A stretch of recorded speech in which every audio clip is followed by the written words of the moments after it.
ओम नमः शिवाय।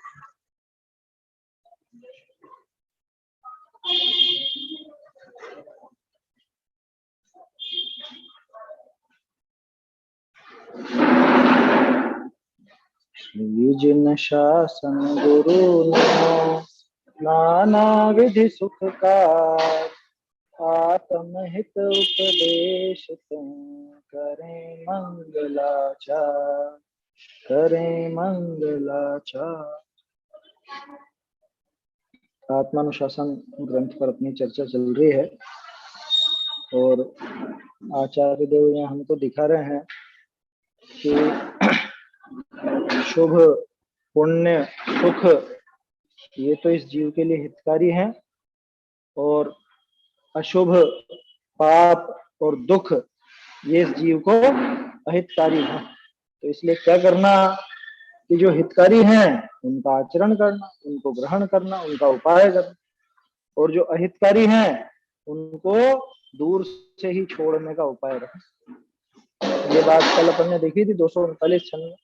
काफी अच्छी इसमें व्याख्या की थी टोडरमल जी साहब ने। स्पष्ट रूप से यहाँ पे दिखाया कि क्या चीज शुभ है, क्या चीज अशुभ है, क्या पुण्य पाप रूप है और क्या सुख दुख रूप है। ये सारी बातें यहाँ पे देखी, बहुत अच्छी व्याख्या थी। तो कह भी दिया था निश्चय ऐसे देखा जाए तो भाई ये तो शुभ भी छोड़ने लायक है, लेकिन निचली भूमिका में व्यवहार से उसको उपादेय कह देते हैं। निचली भूमिका में उपादेय कह देते हैं, मोक्ष मार्ग भी कह देते हैं, लेकिन किसके लिए कि जो उस मोक्ष मार्ग में लग जाए, उसका सहारा लेकर के जो मोक्ष मार्ग को प्राप्त हो जाए, उसी जीव को ये कहा जाए, अन्य किसी को नहीं कहा जाएगा उपकारी या उपादेय। मतलब अन्य किसी के लिए ये शुभ भाव, ये पुण्य के भाव हितकारी नहीं कहे जाएंगे। जो उनका उपयोग कर ले, जो सदुपयोग कर ले, उसी के लिए उपकारी है, उसी के लिए उपादेय है, उसी के लिए मोक्ष मार्ग भी कह दिए जाते हैं। ऐसा अपन ने कल इस छंद में देखा था। अब अगला छंद है, आगे अशुभ आदि तीन के त्याग का अनुक्रम दिखावे। ये जो अशुभ आदि दिखाया था ना, क्या क्या था? अशुभ, पाप और दुख। इन तीनों को हे कहा था, छोड़ने लायक कहा था। इन तीनों को किस ढंग से छोड़ना या शुभ भाव को भी कैसे छोड़ना, वो सारी बात इस 240 नंबर के छंद में आ रही है। ये देखते हैं। तत्राप्याद्यम परित्याज्यम शेषो नस्तः स्वतः स्वयं, शुभम च शुद्धे त्यक्त्वा ते प्राप्नोति परम पदम। तत्राप्याद्यम परित्याज्यम शेषो नस्तः स्वतः स्वयं, शुभम च शुद्धे त्यक्त्वा ते प्राप्नोति परमं पदम।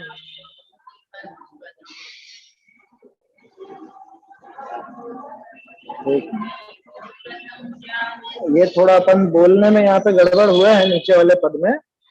शुभम च शुद्धे त्यक्त्वान्ते एक साथ आएगा, ये ते बाद में नहीं जाएगा।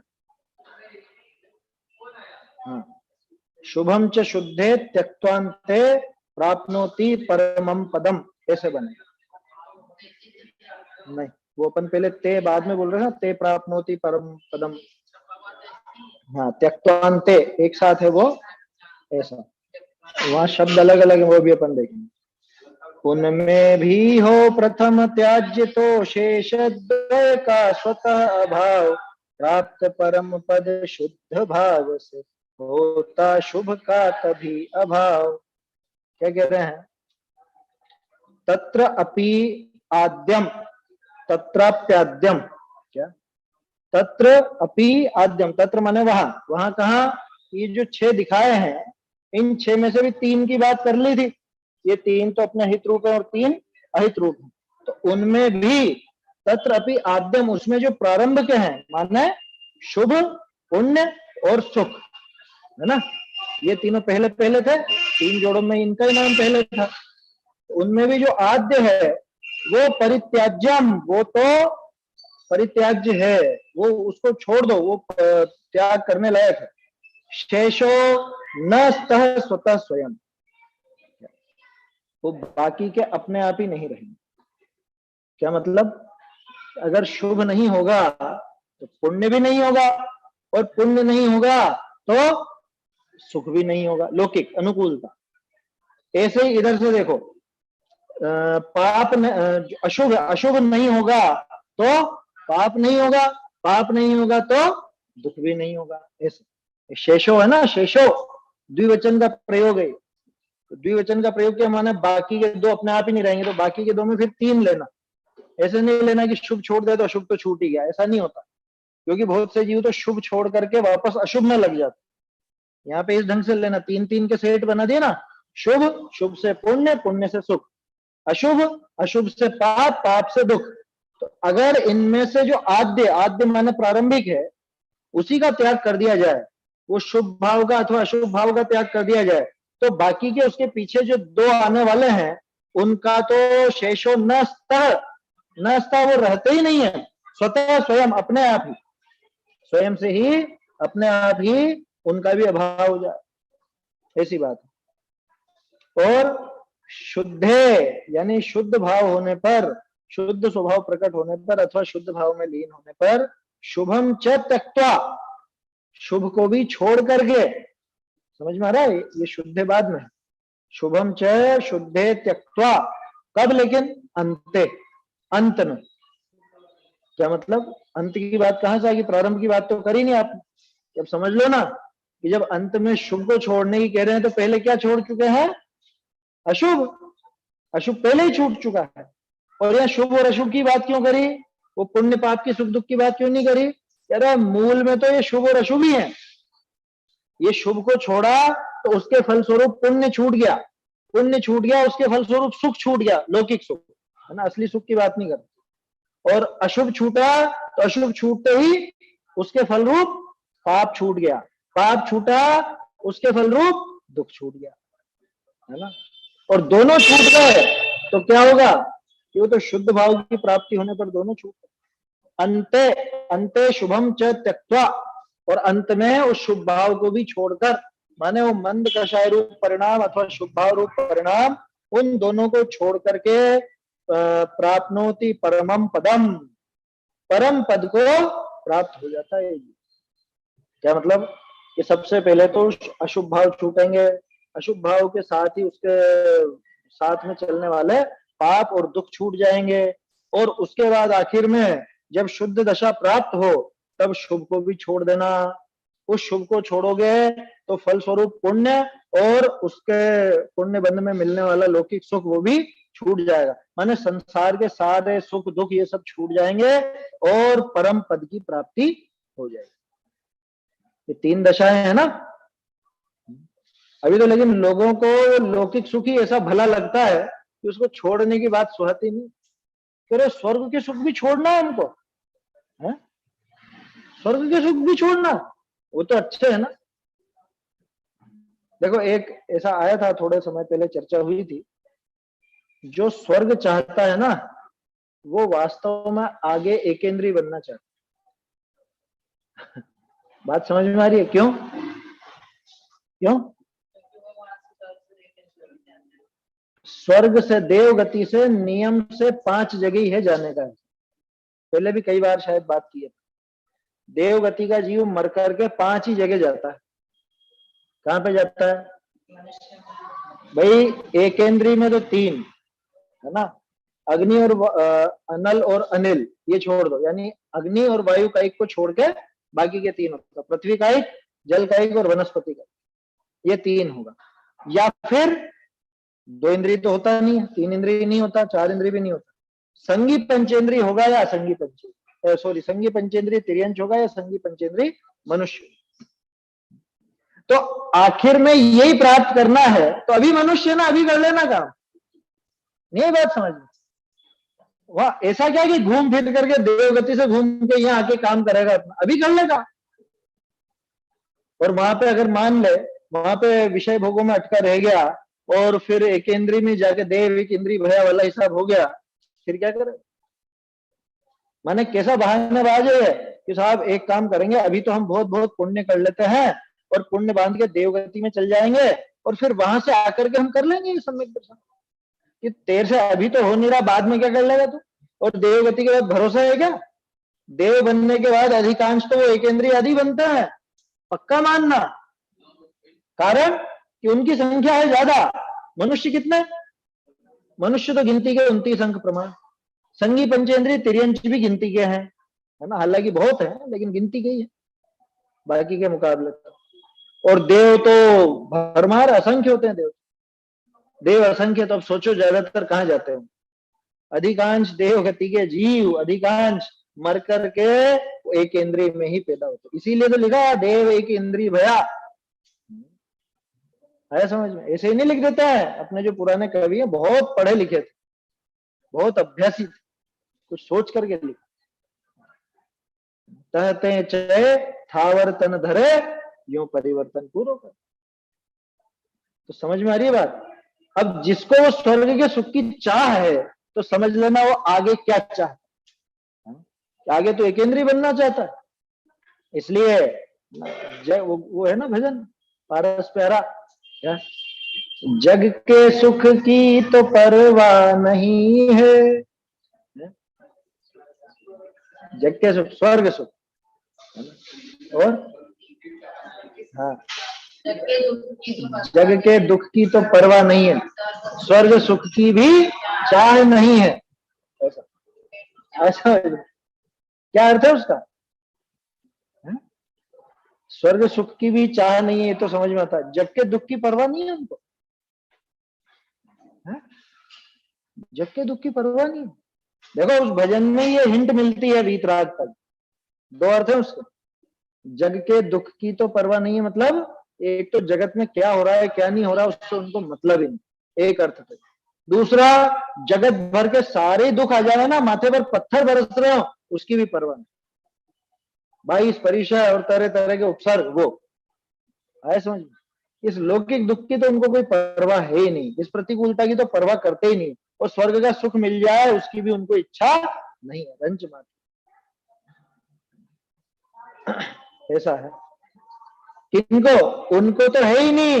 यहाँ खुद के लिए कह रहे हो बात, यह भगवान हमको स्वर्ग के सुख की इच्छा नहीं है और जगत के जो दुख है उनकी भी हमको परवाह नहीं है। आप तो मेटो जामन मरण ले लो अपनी शरण, इस तरह का है ना। आप तो ये जन्म मरण का नाश करने का हमको उपाय बता दो, ये जन्म मरण मिटा दो, हम ये चाहते हैं। तो समझ में आ रही है बात कि ये जगत का जो सुख है, जिसको सुख कह देते हैं, ये अनुकूलता है। इन अनुकूलताओं को भी वो दूर से ही मतलब उनको उसको भाती नहीं, सुहाती नहीं। क्यों? क्योंकि वो शुद्ध पद प्राप्त हो गया ना।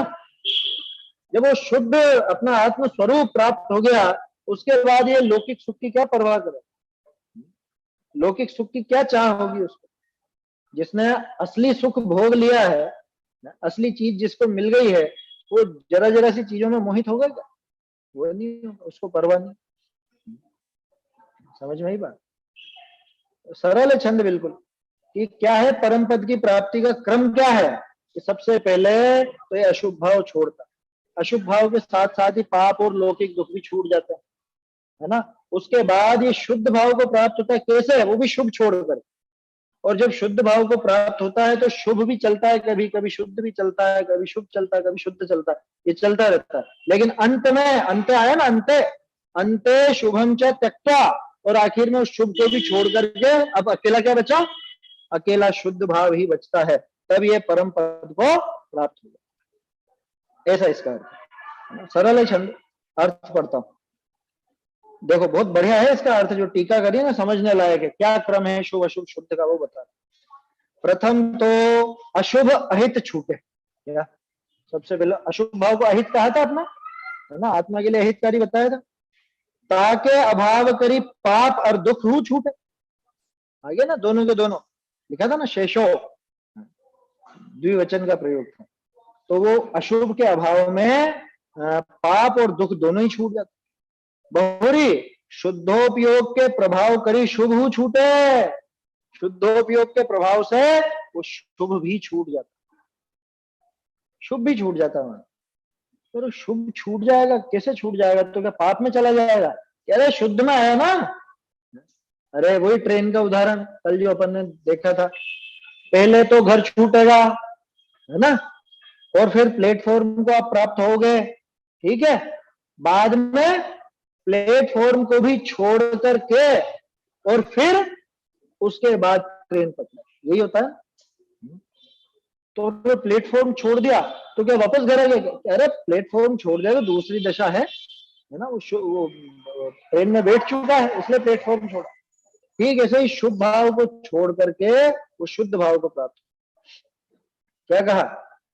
बहुरी शुद्धोपयोग के प्रभाव करी शुभ छूटे, अरे शुभ के छूटे ते पुण्य और स्वर्गाधिक के सुख ना हो।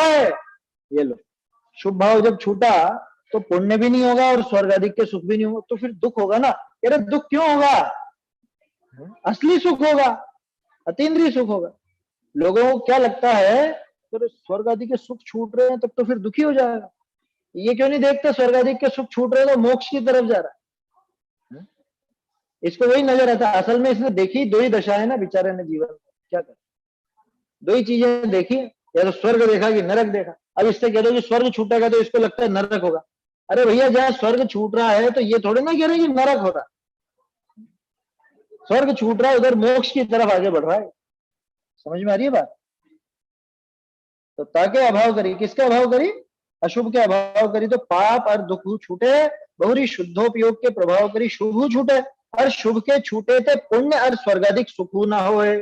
जैसे अशुभ के छूटने पे पाप और दुख नहीं होता, ऐसे ही शुभ के छूटने पर पुण्य और स्वर्गादि सुख भी नहीं होता। कारण के अभाव थे कार्य हु का अभाव हो, ये तो न्याय है भाई। कारण ही नहीं रहेगा तो कार्य का भी अभाव होगा ना। संसार के कारण थे पुण्य पाप, पुण्य पाप के कारण थे वो शुभ भाव अशुभ भाव। तो शुभ और अशुभ भाव जब छूटेंगे, नष्ट होंगे, तो अपने आप ही पुण्य और पाप भी नष्ट होंगे। पुण्य पाप नष्ट होंगे तो संसार की सारी दशाएं नष्ट होंगी, संसार नष्ट होगा, ऐसा समझ। कारण के अभाव थे कार्य हु का अभाव हो। जब शुभ हु छूटा तब परम वीतराग भाव रूप शुद्धोपयोग विषय तिष्ठि करी परम पद को पावे। बोलो ये का ये क्रम है। जितने भी हमने अरहंत बनते देखे हैं, सिद्ध बनते देखेंगे मतलब जो भी हमने पुराणों में पढ़ा है, सब इसी क्रम से हुए। अशुभ भाव तो बहुत पहले ही छूट, 5वें गुण स्थान तक ही समाप्त हो गए। छठे से तो अशुभ का तो है ही नहीं कुछ काम, शुभ और शुद्ध चल रहा था। फिर ऐसा क्रम आया कि शुद्ध में ऐसे लीन हुए, 7वें गुण स्थान से श्रेणी मांडी, आगे बढ़ते गए। उधर वो शुभ भाव भी पहले तो अबुद्धि पूर्वक था, वो अबुद्धि पूर्वक में भी खत्म होता जाता, और 10वें गुण स्थान के आते आते आखिरी में तो पूरा समाप्त, और इधर वीतरागी हो गए, केवल ज्ञान प्राप्त कर। बोलो किसकी कहानी है ये? हर एक की, जितने भी अरहंत हुए सब इसी विधि से हुए। और कोई पद्धति हो तो बता दो। कोई ऐसा हो गया हो कि पहले तो शुभ छूट गया था और अशुभ रहा था शुद्ध के साथ, और बाद में शुद्ध भी छूट गया, अशुभ रह गया और वो मुक्त हो गया, ऐसा हो गया कभी? या पहले शुभ छूट गया, बाद में अशुभ और शुद्ध चलते रहे, फिर अशुभ छूट गया, शुद्ध रह गया और मुक्त हो गया, ऐसा हुआ कभी? ऐसा कभी नहीं होता। 3 काल 3 लोक में एकमात्र यही नियम। क्या नियम है? कि पहले अशुभ भाव छूटेंगे, अशुभ से आएगा शुभ में, और फिर शुभ से छूट करके शुद्ध में आएगा। फिर कुछ समय वो साथ साथ चलेंगे, लेकिन आखिर में शुभ भी छूट जाएगा, अकेला शुद्ध रहेगा, अकेला शुद्ध भाव रहेगा। समझ में बात? ऐसा है। तो क्या कहा? कारण के अभाव से कार्य का अभाव हुई। जब शुभ हु छूटा तब परम वीतराग भाव रूप शुद्धोपयोग विषय तिष्ठि करी परम पद को पावे। वीतराग भाव रूप कहा शुद्धोपयोग। शुद्धोपयोग समझता? शुद्धोपयोग किसको कहा?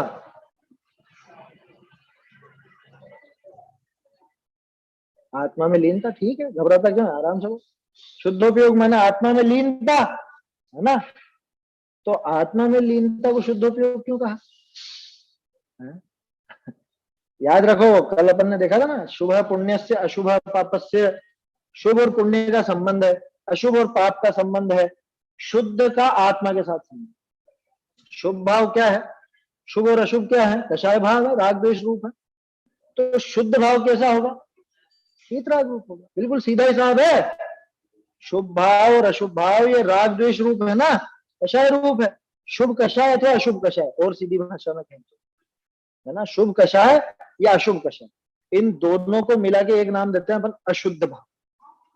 जीव के मुख्य रूप से दो ही भाव कहे जाते हैं, शुद्ध भाव और अशुद्ध भाव। लेकिन वो तो अपना मन नहीं मानता ना, तो अपन वो अशुद्ध के भी दो भेद कर देते हैं। क्या? एक तो अशुभ और एक शुभ। शुभ अशुभ शुद्ध के समय पे चर्चा की थी अपन लोगों ने। तो वो जो शुभ और अशुभ है, ये दोनों वास्तव में है तो अशुद्ध भाव। और जब अशुभ भी छूटा, शुभ भी छूटा, यानी कि पूरी तरह से अशुद्ध भाव छूट गए, तो अब कौन सा भाव रहेगा? शुद्ध भाव। अब चूंकि ये जो अशुद्ध भाव थे, ये राग द्वेष रूप थे, तो शुद्ध भाव कैसा होगा?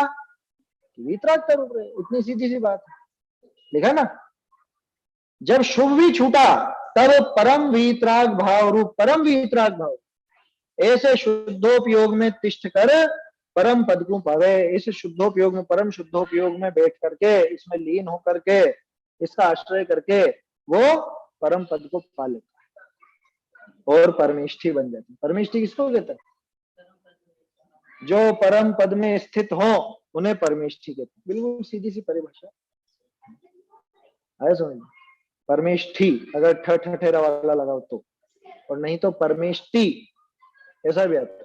जो परम इष्ट हो, जो स्वयं परम इष्ट दशा को प्राप्त हुए हो, और जो दूसरों को परम इष्ट माने मंगल के कारण हो, वो परमेष्ठी। टमाटर वाला टर, है ना, दोनों नाम आते हैं, परमेष्ठी भी आता है और परमेष्ठी भी आता है। तो जहां परमेष्ठी बोलते हैं अपन, उसका अर्थ तो जो परम पद में स्थित हो, ऐसा। ठीक है। जब शुभ छूटा, तब परम वीतराग भाव रूप शुद्धोपयोग विषय तिष्ठ कर परम पद को पावे। वह परम पद शुभ अशुभ दोनों ते रहित है, दोनों के अंत विषय हो है। लो, और क्या चाहिए? कौन से परम पद की बात है? कौन सी दशा ऐसी कि जहां न शुभ न अशुभ? ये वो मोक्ष। वो मोक्ष दशा ही एकमात्र ऐसी दशा है जहां न शुभ भाव है न अशुभ भाव। वीतराग भाव, उस वीतराग भाव में न शुभ भाव है न अशुभ भाव। समझ में आ रही बात? दोनों के अंत विषय हुई, वो परम पद इन दोनों के अंत में होता है, माने जहां पर न शुभ रहे न अशुभ। वीतराग भाव जहां पर रहे। देखो भावार्थ, आत्मा का उपयोग दो प्रकार है, एक शुद्ध एक अशुद्ध। आगे वो बात, हम तो तीन प्रकार का समझ रहे थे। अरे तीन तो अपन ने बना दिए थोड़ा सा मन को समझाने के लिए। वास्तव में तो दो ही तरह का है। या तो आत्मा का उपयोग, उपयोग माने ज्ञान, उपयोग माने ज्ञान। कि ज्ञान कहाँ पे लीन है? कि अगर आत्मा में लीन है तो शुद्धोपयोग है, और आत्मा में लीन नहीं है तो अशुद्धोपयोग। तो कितने प्रकार का उपयोग हुआ? दो प्रकार का। देखो, आत्मा का उपयोग दो प्रकार है, एक शुद्ध और एक अशुद्ध। उपयोग उपयोग में रहे तो शुद्ध है, उपयोग उपयोग से बाहर जाए तो अशुद्ध है। रहता है ना, उपयोग में उपयोग है, राग आदि में उपयोग ना। मैंने हिंदी बोला, वो प्राकृत में है। उपयोग में ना वो ज्ञान स्वभाव, ज्ञान स्वभाव में ही वो उपयोग लग रहा है, या ज्ञान स्वभाव में वो आत्मा में ही उपयोग, आत्मा को भी कहते, तो आत्मा में ही वो ज्ञान है, अथवा ज्ञान में ही वो आत्मा। कई तरह से अर्थ निकलते हैं उसको। अरे दूध दूध रूप रहे तो शुद्ध, और दूध पानी के साथ मिल जाए तो, अरे शुद्ध पानी है बिल्कुल, 24 घंटे की मर्यादा वाला, क्या गर्म किया हुआ। समझ में आया? शुद्ध पानी और दूध भी शुद्ध, हाथों हाथ धो करके और गर्म करने चढ़ा दिया, एक दिन की मर्यादा वाला दूध। शुद्ध दूध और शुद्ध पानी, और दोनों को मिलाएं तो है? दोनों को मिलाएं तो कौन अशुद्ध होगा? दूध अशुद्ध हो जाएगा? अरे दोनों ही अशुद्ध हो जाएंगे, ना वो पानी काम का रहेगा ना वो दूध काम का रहेगा। समझ में आ रही है बात? कह रहे साहब वो तो दोनों ही शुद्ध थे ना, लेकिन ये होंगे जो दोनों अपने स्वरूप को छोड़कर दूसरे स्वरूप की तरफ गए, दूसरे का आश्रय लिया, दूसरे से मिलाप किया, वहीं पे अशुद्धता खड़ी हो गई। इसलिए तीसरी गाथा में आचार्य देव ने लिखा क्या, एकत्व निश्चय गत समय सर्वत्र सुंदर लोक में। अकेला ही सुंदर रहता है, दो हुए नहीं कि खटपट चालू हो जाए। समझ में आई बात? अकेला ही सुंदर रहता है, दो मिलते ही अशुद्धता पैदा हो। ऐसा आप पूछ रहे थे ना पुद्गल में अशुद्धता कैसे, तो अकेला रहे पुद्गल परमाणु तो शुद्ध कहलाता है, शुद्ध पुद्गल द्रव्य कहलाता। और जैसे ही दो दो तो क्या, वो तो इकट्ठे बहुत सारे मिलते हैं, तो जैसे ही वो मिले, अब वो शुद्ध दूध अपन कहने को कह देते हैं, वास्तव में वो जो स्कंद है ना तो अशुद्धता है, अशुद्ध पर्याय है।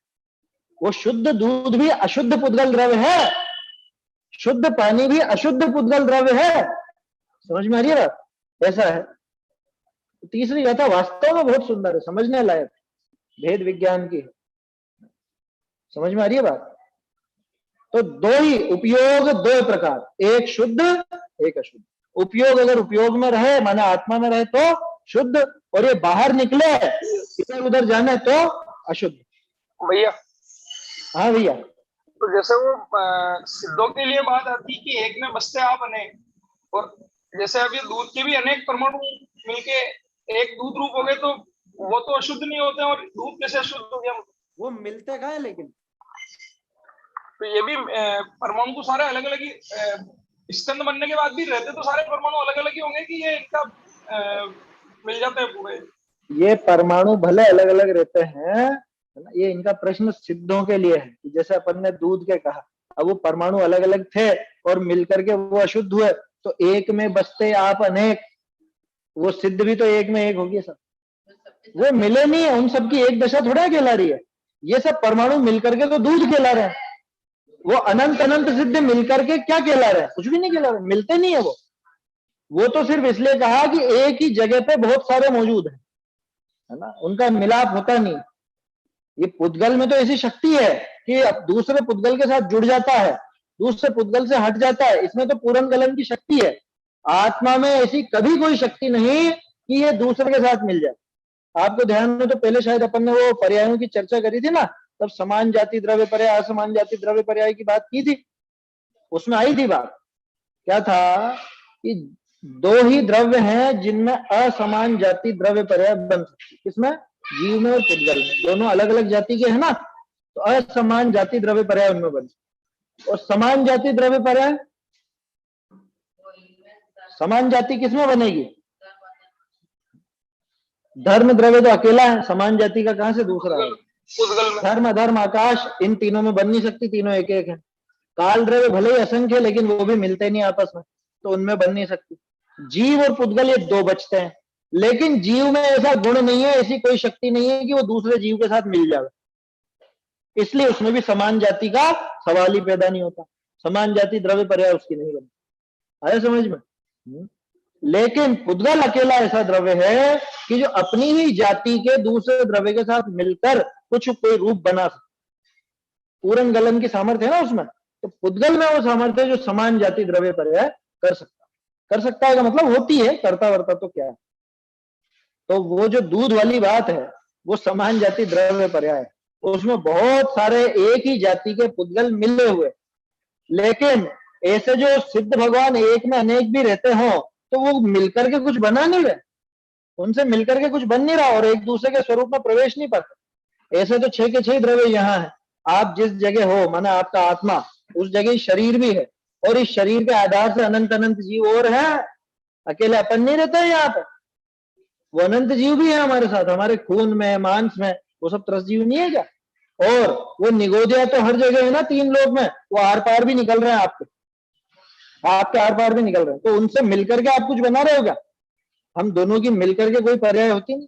या मान लो मेरे पेट में कीड़ा, ठीक है ना, अब वो कीड़े का जीव और मैं जीव, तो दोनों मिलकर के कौन सी दशा बना? कोई दशा नहीं, दोनों भिन्न भिन्न है एक ही जगह पे, है ना, मैं भी हूं वहां पे और वो कीड़ा भी वहां पे, दोनों के दोनों वही है, लेकिन दोनों का मिलाप होता नहीं, दो जीव आपस में मिलते नहीं है। वो तो क्षेत्र की वजह से कह दिया कि एक ही क्षेत्र में इतने इतने रहते हैं, तो एक में बसते आप अनेक का अर्थ वैसा मत लेना जैसा वो दूध जैसा। दूध तो उन सब पुद्गलों की एक पर्याय बनी है, जिसको हम समान जाति का होने की वजह से समान जाति द्रव्य पर्याय कह देते, लेकिन वहां जीवों में ऐसा नहीं है, सिद्धों में ऐसा कुछ भी नहीं। ठीक है ना। तो ये समझ में आया, आत्मा का उपयोग दो प्रकार का, एक तो शुद्ध और एक अशुद्ध। खुद के रूप में रहे, खुद अपने रूप से रहे, तब तक वो वस्तु, वो द्रव्य अथवा वो गुण, वो पर्याय, वो शुद्ध कहलाती है। कोई से भी द्रव्य की ले लो। और अगर अपना स्वरूप छोड़ करके कुछ अन्य रूप हो तो वो अशुद्ध कहलाती। अभी बताओ, उपयोग किसका था? उपयोग तो जीव का था, तो जीव को जानने में लगना था ना। उपयोग माने ज्ञान दर्शन, तो ज्ञान दर्शन कहाँ लगना चाहिए था? आत्मा को जानने में लगता, तब तो शुद्ध कहलाता। लेकिन ये दूसरों को जानने में लगा, और दूसरों को जानने के साथ साथ ये अकेला जानता नहीं है, इसकी आदत है खोटी, ये जानते ही राग द्वेष करता। समझ में आ रही है बात? तो वो फिर अशुद्ध कहलाता। ध्यान रखना, अब अपन ज्ञान से चारित्र पर आ गए। उपयोग का दोनों जगह प्रयोग होता है, ध्यान रखना, है ना। अपन ने वो ज्ञान से चारित्र के ऊपर आ गए। अपन चारित्र में भी उपयोग कहलाता है और ज्ञान में भी उपयोग कहलाता है। तो शुद्ध और अशुद्ध की जब बात की जाती है तो वो चारित्र के उपयोग की बात की जाती है, ज्ञान की बात नहीं की जाती। समझ में आ रहा है ऐसा? हालांकि वो साथ साथ चलते हैं। ज्ञान जहां पे लीन होता है वही उसका, वो उस रूप से शुद्ध शुभ अशुभ वो नाम पाया जाता है। ऐसा ज्ञान की लीनता उसमें चलती है। चारित्र का काम लीनता का, ज्ञान का काम जानने का। ऐसा अशुद्ध के दो भेद, अशुभ तथा शुभ, ये दो भेद कर दिए अपन, है ना। पहले तो दो ही भेद थे जीव के उपयोग के, एक तो शुद्ध उपयोग, एक अशुद्ध उपयोग। फिर अपन ने अशुद्ध का, अशुद्ध के भी दो भेद कर दिए, एक शुभ और एक अशुभ। ऐसे कुल मिला के कितने भेद हो गए? तीन भेद हो गए ना। चार मत गिन लेना कि दो पहले करे और दो बाद में करे, ऐसा नहीं। वो तो एक अशुद्ध के ही दो करे। सो अशुभ ते पाप और पाप ते नरकादि दुख, ये तो स्पष्ट है बिल्कुल। अशुभ भाव से पाप बंधेगा, पाप से क्या मिलेगा? नरक निगोध आदि मिलेगा। ताते अशुभ तो सर्वथा तजवे ही योग्य, अशुद्ध अशुभ भाव तो पूरी तरह से छोड़ने लायक ही। बहुरी शुभ ते पुण्य और पुण्य ते स्वर्गाधिक सुख, और इसका उल्टा है शुभ, अशुभ का उल्टा शुभ। तो शुभ से पुण्य बंधता है और पुण्य से स्वर्ग आदि सुख मिलते हैं, स्वर्ग मिलता है अथवा मनुष्य दशा मिलती है, मनुष्य में भी तरह तरह के भोग आदि वो प्राप्त होते हैं। सो अशुभ के निवारवे, अशुभ के निवारवे अर्थ शुभ का ग्रहण होए, पीछे शुद्धोपयोग भय शुभ छूटे है, ये क्रम है। क्या अशुभ का निवारण करना हो तो क्या करना? शुभ भाव में जाए, और बाद में वो शुभ भाव भी छूट करके शुद्ध भाव में जाए, यही होता है ना। वो पाप छूटता है, उसके बाद फिर पुण्य, पुण्य भी छूट करके फिर शुद्ध। वही प्लेटफॉर्म, पहले घर छूटेगा, प्लेटफॉर्म पर आओगे, और फिर प्लेटफॉर्म भी छूट करके ट्रेन में बैठे। शुद्धोपयोग के प्रसाद करी यह जीव मुक्त हो है। लो, शुद्धोपयोग के प्रसाद से, शुद्धोपयोग पूरा हुआ, उसके प्रसाद से मुक्ति मिल गई, मोक्ष मिल गया। ऐसा सरल है। देखो आगे, आगे चारवाक प्रश्न करे हैं। क्या प्रश्न करे हैं? आत्मा होई तो परम पद की प्राप्ति हुई, आत्मा ही नहीं तो परम पद कैसे हुई? तुम मोक्ष मोक्ष कर रहे हो इतनी देर से, आत्मा होगा तो होगा ना मोक्ष, तो आत्मा ही नहीं है अभी तो, जाने कहां से ले आए मोक्ष? समझ में आई बात?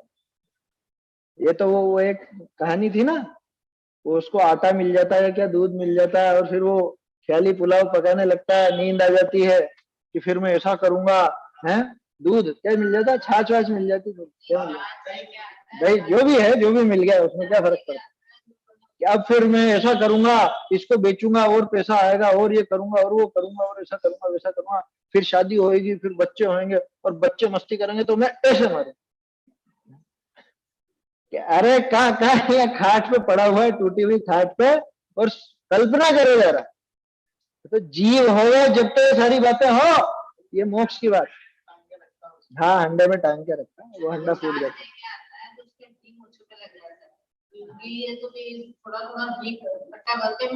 अरे हाँ हाँ, वो क्या कहानी के विस्तार में जाना, वो तो आधा घंटा लग जाएगा अभी कहानी सुनाने बैठूंगा, उसमें क्या दम है? अपने को तो खास चीज वो देखनी है, क्या कुछ और छोर तो होना चाहिए। समझ में ही बात, बच्चे कल्पना करते रहते हैं ना। ध्यान रखना, ये चार वाक में तो अलग कह रहा है अभी अपने, ये जीव तो है ही नहीं और तुम जीव के मोक्ष की बात कर रहे हो। पहले जीव तो लाओ कहीं से, जीव होता क्या है? ये तो पंच महाभूत मिलता है ना। इनमें भी दो मत हैं, एक तो चतुर्भूत मानता है, एक पंचभूत मानता है। पढ़ा ना चार वाक में, नहीं पढ़ा? बहुत आकाश को नहीं मानते उसको। ये चार मिल गया और जीव हो जाता, और ये चार बिछड़ जाते हैं या पांच बिछड़ जाते हैं और जीव खत्म। बस ये जीव जो यहाँ पे जन्म से मरण, ये इतना ही जीवन है। इसलिए यावत जीवेत सुखम जीवेत, ऋणम कृत्वा घृतम पीवेत, भस्मीभूतस्य देहस्य पुनरागमनम कुतः, है ना क्या?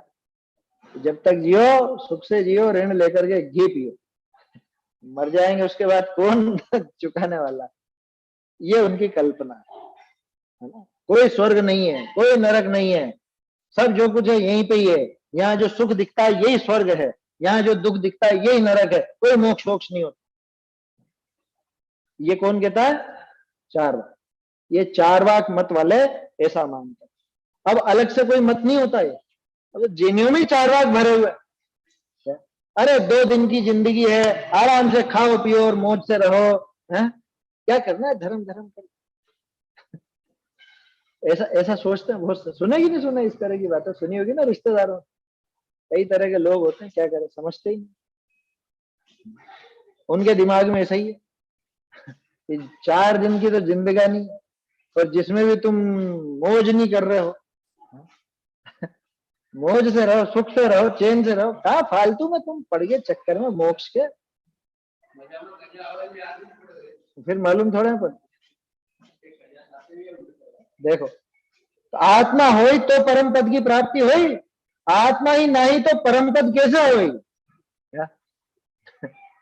आत्मा ही नहीं है तो परम पद की कैसे प्राप्ति?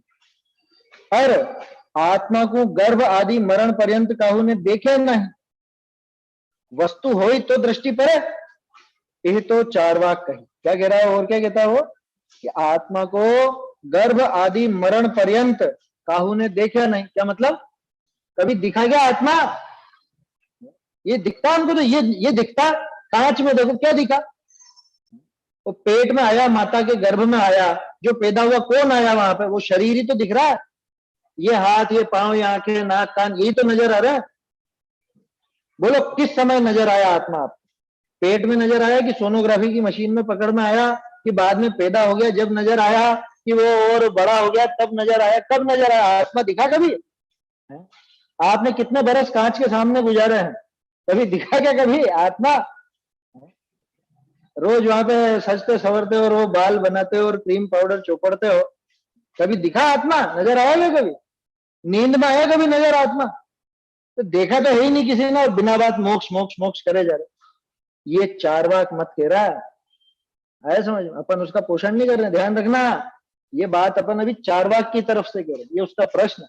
क्योंकि अगला छंद जो आएगा ना, इसमें उन सबकी खिंचाई की जाएगी, सबको गलत सिद्ध किया जाएगा। बढ़िया है ये। तो वस्तु हो ही तो दृष्टि पड़े। क्या आज तक दिखा नहीं?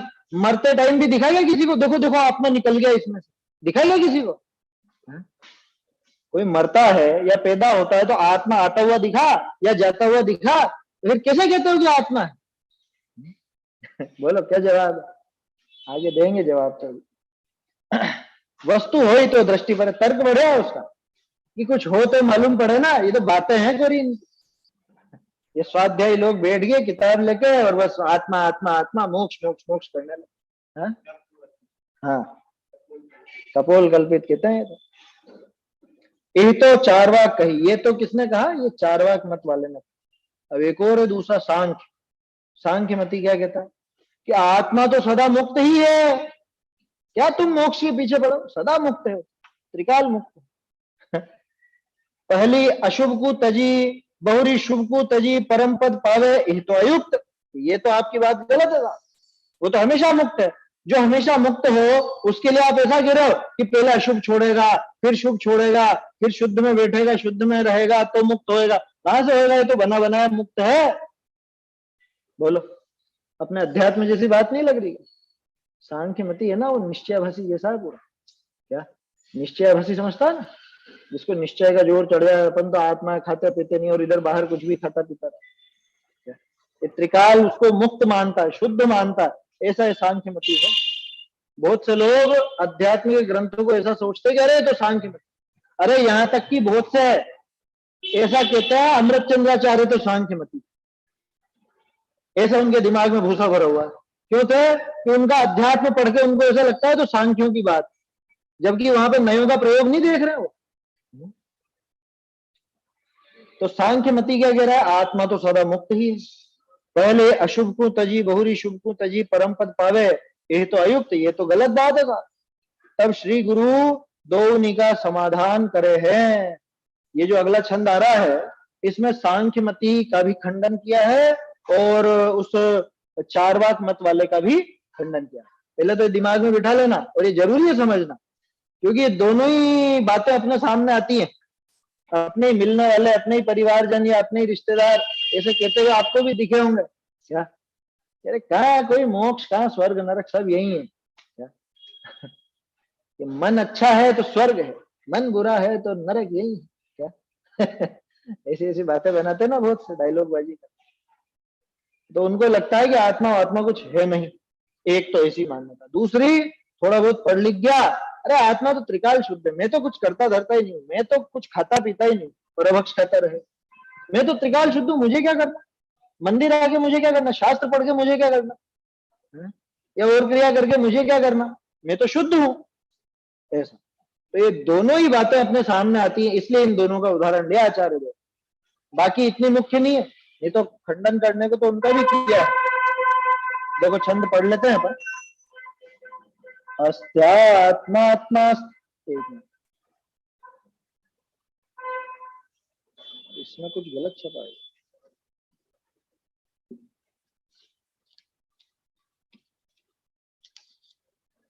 आत्मा शब्द कितनी बार छपा है? हाँ ये इसमें इसमें मेरे इसमें गलत आ गया, कोई बात नहीं। हाँ एक ही, अस्त्यात्मास्तमितादिबंधन गतस्तद्बंधनान्यास्रवे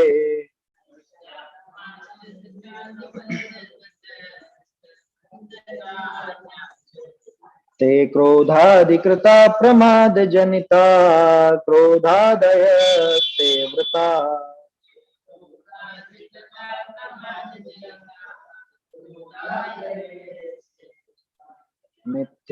मिथ्यात्वोपचितात् स एव समल कालादिलब्धौ क्वचित्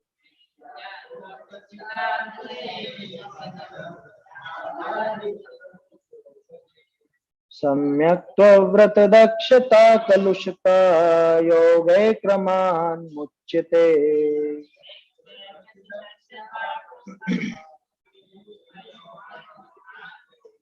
अस्त्यात्मास्तमितादिबन्धनगतस्तद्बन्धनान्यास्रवे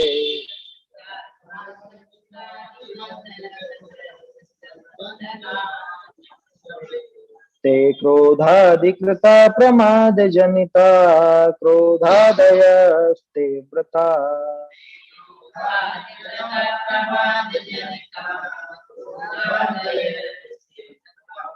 मिथ्यात्वोपचितात् स एव समल कालादिलब्धौ क्वचित्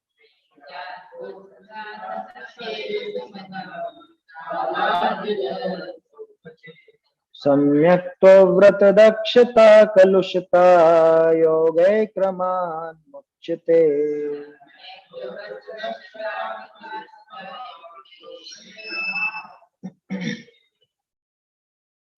है अनादि से बंधा आत्मा बंधन होता आश्रव से वह क्रोधादि जनित अरु क्रोध प्रमादज जो हो अविरति से मिथ्यात्व पुष्ट करता अविरति को काल लब्धि की हो जब प्राप्त संकित व्रत विवेक निर्मलता और योग के क्रम से मुक्ति। क्या कह रहे हैं, देखो अर्थ पढ़ लेते हैं अभी तो, मतलब इसका शब्दार्थ देख लेते हैं। अस्त्यात्मा माने अस्ति आत्मा, आत्मा है, कैसे है, अस्तमित आदि अस्तमित मतलब समाप्त, नष्ट कर दिया। आदि, आदि जिसमें नहीं है, अस्थि तो है लेकिन आदि नहीं है, तो अनादि हो गया। समझ में ये बात? अनादिकाल से बंधनगत, अनादिकाल से वो बंधनगत हो गया, दोनों का खंडन इसी लाइन में कि आत्मा अनादिकाल से बंधनगत है, माने बंधन बद्ध है, बंधन में बंध। तो दोनों का खंडन कैसे हुआ? कि वो चार वाक्य कहता है कि आत्मा आत्मा नहीं है, तो इस है अनादिकाल से इसमें ही सिद्ध हो गया कि वो है, नहीं है वाली बात खंडित हो गई। दूसरी बात, वो जो सांख्य कह रहा था शुद्ध है शुद्ध है, ये कह रहा है अनादिकाल से बंधन बद्ध है, माने अशुद्ध है, गंदगी में पड़ा हुआ। ठीक है, अब वो बंधन कहां से हुआ ये देखने की बात है। तद बंधनानि आश्रय, वो बंधन कहां से हुए? आश्रव से। ठीक है ना? आश्रव का मतलब, आश्रव किसको कहा था? काय वांग मन कर्म, काय वांग मन कर्म योग और स आश्रव। तो मैंने योगों को आश्रव कहा ना, योग बोलो कि आश्रव बोलो एक ही बात है, योगों से आश्रव होता है, तो योग को भी आश्रव कह दिया जाता है। ये योग आ गया, ध्यान से देखना। अशोक, ते क्रोधाधिकृता, अब वो जो योग है वो किसके द्वारा होते हैं? ते क्रोधाधिकृता, क्रोध आदि के द्वारा वो योग होते हैं, माने वो जो आश्रव भाव है, वो आश्रव भाव, वो योग, वो क्रोधादि के द्वारा होते हैं। क्रोधादि माने कषाय। ठीक है, और ये क्रोधादि कैसे? प्रमाद जनिता, ये प्रमाद के द्वारा पैदा हुआ। कुछ आ रहा है क्रम समझ में? और क्रोधादयस्ते अव्रतात, ये अ इसके अंदर ये जो इसको अवग्रह बोलते हैं, इस अवग्रह में अ छुपा हुआ है। क्रोधादय, और वो जो क्रोध आदि है, ते अव्रतात, वो कहां से होते हैं? वो अव्रत से, माने अविरति।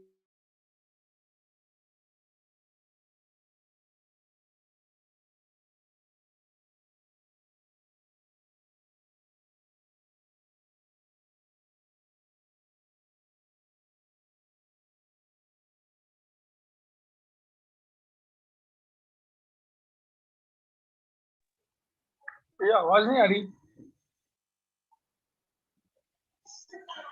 हाँ, अभी आ रही है आवाज? आ रही है।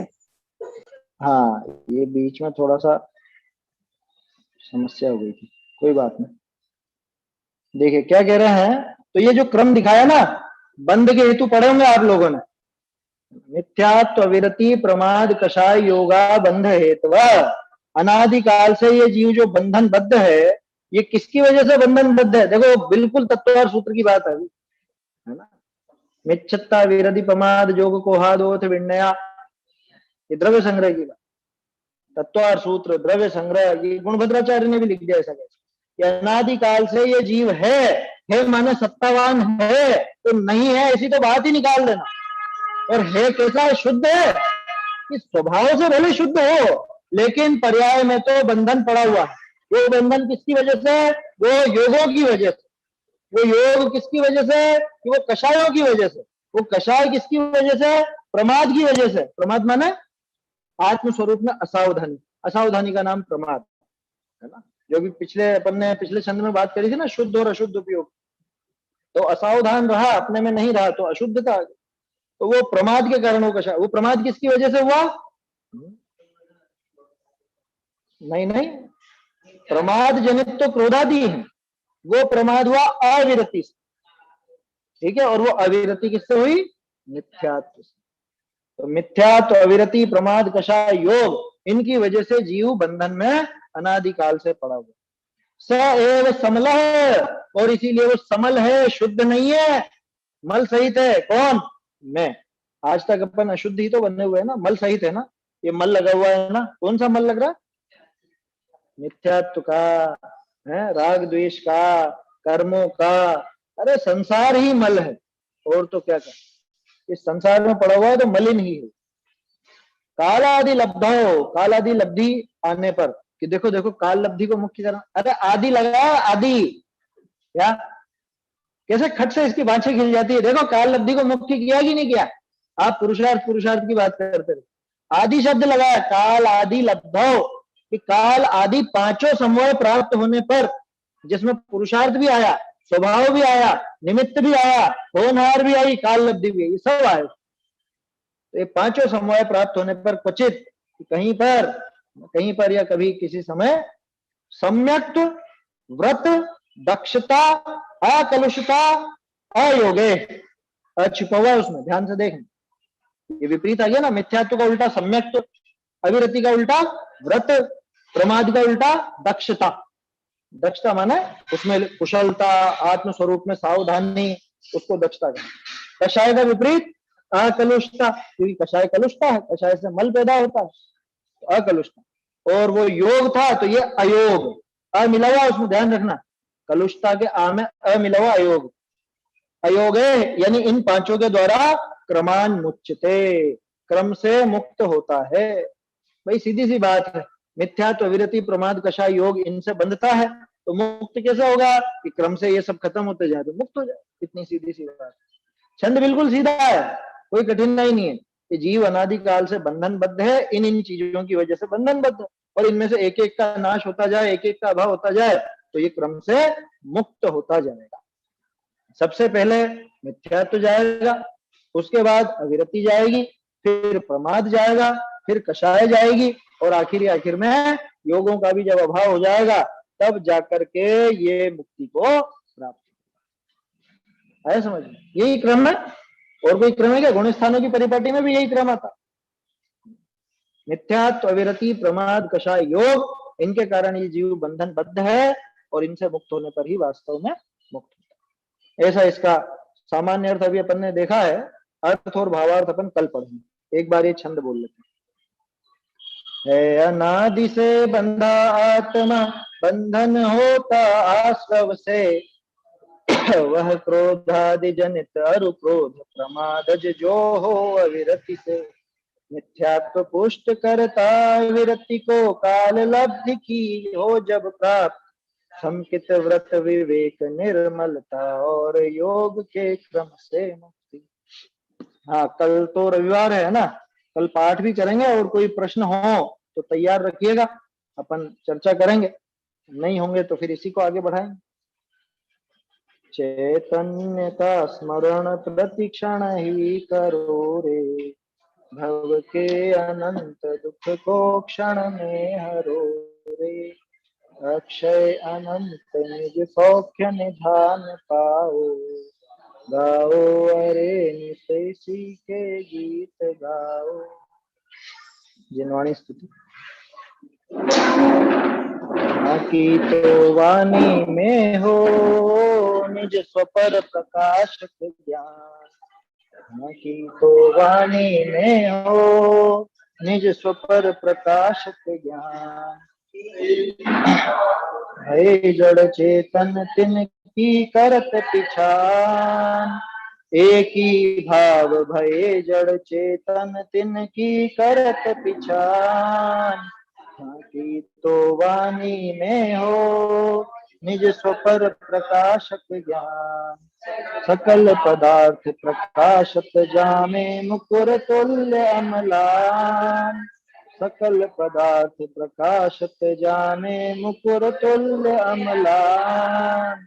की तो वाणी में हो निज स्वपर प्रकाशक ज्ञान, जग चूड़ामणि शिव भय ते ही जिनकी नो सरदार, जग चूड़ामणि शिव भय ते ही जिनकी नो सरदार। की तो वाणी में हो निज स्वपर प्रकाशक ज्ञान, भाग चंद बुध जनता ही को निश दिन करत बखान, भाग चंद बुध जनता ही को निश दिन करत बखान। की तो वाणी में हो निज स्वपर प्रकाशक ज्ञान, हाँ की तो वाणी में हो निज स्वपर प्रकाशक। एक ही भाव मतलब अनादिकाल से एक में एक हो रहे हैं ना, जीव और पुद्गल एक ही दिख रहे हैं। जीव को ही पुद्गल समझा जा रहा है, पुद्गल को ही जीव समझा जा रहा है, ऐसा शरीर में ही एकत्व हो रहा है।